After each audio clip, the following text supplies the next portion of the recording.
Hi there, everyone. Mrs. King here. Today I'm here to read Chapter 5 to you of Riding Freedom.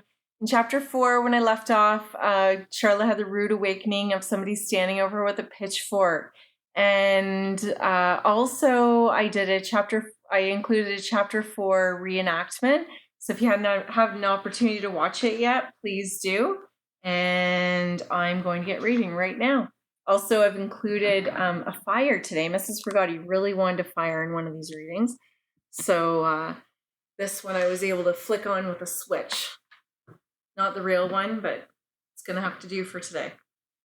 Charlotte stood up and backed away from the solid-looking, bald-pated man. "What are you doing in my stable?" he said. I need a place to sleep. I'm sorry," said Charlotte. "You the one who cleaned my stalls?" "Yes, sir." He lowered the pitchfork and looked at Charlotte closely. She reached down and grabbed her cap and pulled it on. "You're a scrawny-looking thing," said the man. "Yes, sir." "You live around here?" I just moved to these parts. I'm looking for a job." "Where's your folks?" They live out past town. We're on hard times, so they sent me to find work." "How'd you get in here?" "I helped the stage driver bed the horses." "Well, I don't need any help. You need to get on home." Charlotte wanted to say that she didn't have a home. She wanted to say that she was on her own and that she needed help, but she knew she couldn't say those things. She didn't know this man. He might turn her into Mill Shark for all she knew. I'll work for free if I can sleep and eat here. I can soak those bridles for you, make them look like new." The man rubbed his hand over his bald head. I'm the best groomer around. I can ride and I can." His face softened. "Well, you did a right smart job on the stalls. The bridles are pretty pitiful. I could use a bit of help, but I'm moving my stables to Rhode Island in a few months, Providence. So don't be getting any ideas about staying long. You can sleep in a loft since you're already doing it. I've been mucking and raking for weeks without a boy, but I don't tolerate no trouble." "Yes, sir," said Charlotte. "Name's Ebenezer Bulk. Go on over and eat at the cafe. Tell him I sent you. Then come back and get to work. You sure are scrawny for a growing boy." Ebenezer told her that he'd gone through more stable boys than he cared to count, and that they all had been as lazy as pigs. Charlotte was determined to show him that she was reliable. She put in long hours in the busy stable, cleaning stalls, forking hay, and grooming and feeding the horses. She was the first one up in the morning and the last in bed at night. If there was time, she mended harnesses without being asked. She kept thinking that maybe, just maybe, if she worked hard enough, Ebenezer would need help in Rhode Island. But more than that, she loved the horses, always talking and clucking to them like they were her babies. Before long, she would coax them, even the stubborn ones, to do almost anything, with just the murmurings of her voice. The stock tenders shook their heads in amazement. And more than once, Charlotte caught Ebenezer watching her with the horses. She'd been there several months when he came into the tack room. He looked unhappy. "Charlie, sit down." Charlotte knew what was coming. All the preparations had been made to move the business, and certain fear crept over her. What would she do after Ebenezer left? Ebenezer cleared his throat and said, "A man was in town this morning telling about a runaway girl from an orphanage all the way over in New Hampshire. Said she might have drowned in the river, but might have lived, too. He's going up and down the stage line looking for her. Wanted to know if I knew anything about her, 'cause hear tell, she's real good with horses. She come up missing about the time you showed up here. You know anything about her?" Charlotte looked down at the bridle that she held in her hands. She felt the blood draining from her face. "No, sir," she said. She didn't like lying to Ebenezer. "Well, I told him I never seen or heard nothing. He wanted to know if I had a stable boy. I didn't like the looks or the sounds of him one bit.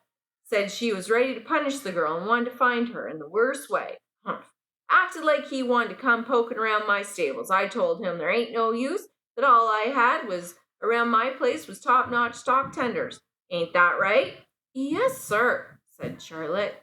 "Anyhow, ain't been no girls around here, has there?" Ebenezer stepped back and looked at Charlotte in a way that he never had before. Did he know? Charlotte winced. "No, sir," she said. "Well, that's what I told him, so she probably did drown. Yup, that's what I think, drowned in the river. Ain't that sad?" He cleared his throat again. "Now, another thing. I don't think This fellow's going to give up easy, cocky as he is. I suspect he'll be asked around town and probably showing up here to ask questions. Everyone knows I got a new hand." Charlotte nodded. Her mouth felt dry. What if Millshark showed up here and Ebenezer got in trouble for hiring her? The thought of Mr. Millshark finding her and taking her back to the orphanage made her palms sweaty, made her heart pound. Maybe she should leave. But leaving would mean she'd have to start all over again. She would need to find someplace else to work and sleep and eat and hide.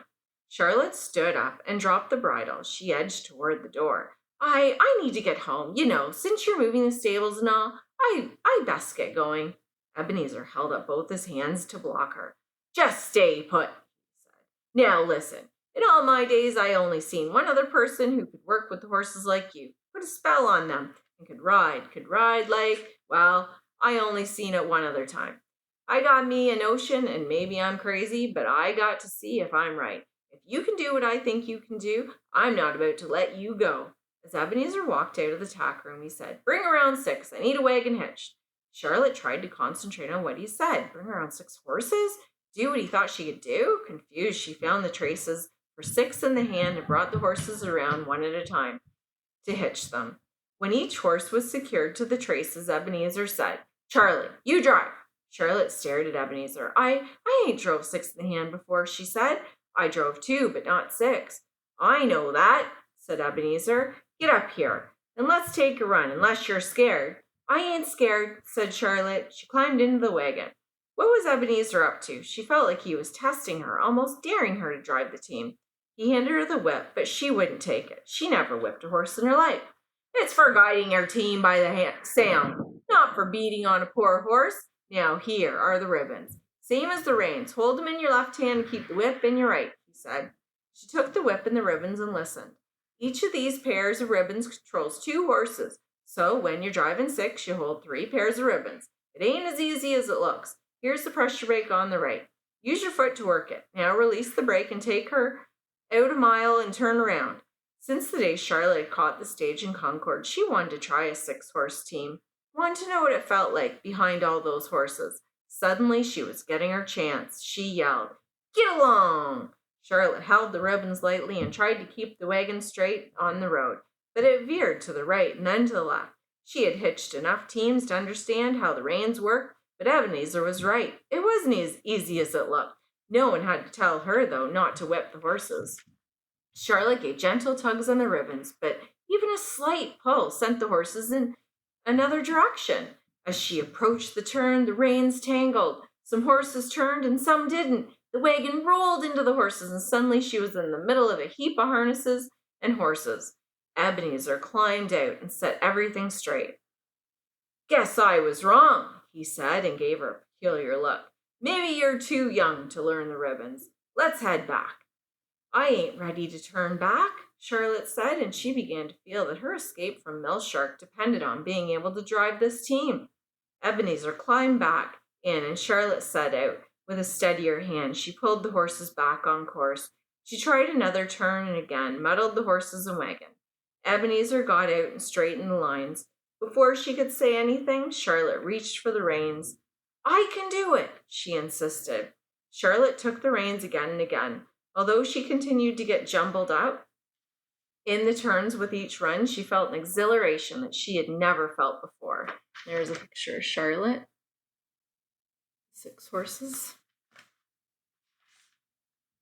Here were 6 strong horses waiting for her commands, her tugs on the reins to tell them which way to go. She yelled, "Ha!" and "Gee!" to get them to bear left and right, like she did when she was riding 1 horse or driving 2. She wished Hayward could see her, and Vern would never let her get out of that wagon until she figured out the turns. Just like when he taught her to ride, he kept putting her back on Freedom after each fall, saying, "Every time you fall, you learn something new about your horse. You learn what not to do next time." That's what was happening with the team. Every time she mixed up the reins, she knew what she had done wrong, and she tried not to do it again. After a dozen runs, she brought them around clean. Ebenezer finally nodded his approval with a small, satisfied smile. He had wanted her to figure it out. He had wanted her to be able to drive the team. But why? When they pulled back up into the stables, Ebenezer said, "Charlie, or whoever you are, I need this team and this wagon driven to my new stables, and I'm figuring you can drive them.